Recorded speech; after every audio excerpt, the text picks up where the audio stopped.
বুঝি আমার বাড়ির রাস্তা চিনি না, ও সে পান খায়া মুখ লাল করিয়া কালো ছাতা মাথায় দিয়া।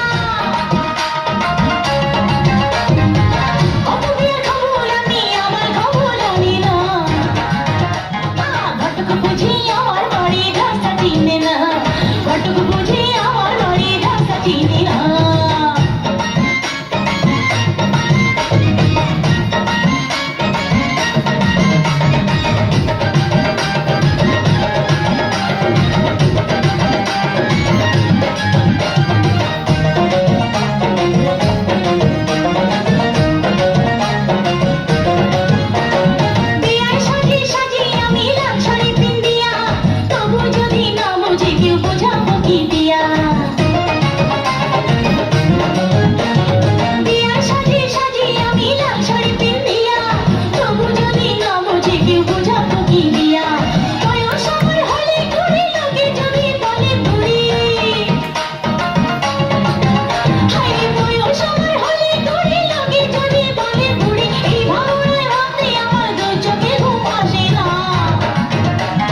ঘটক বুঝি আমার বাড়ির রাস্তা চিনি না, ঘটক বুঝি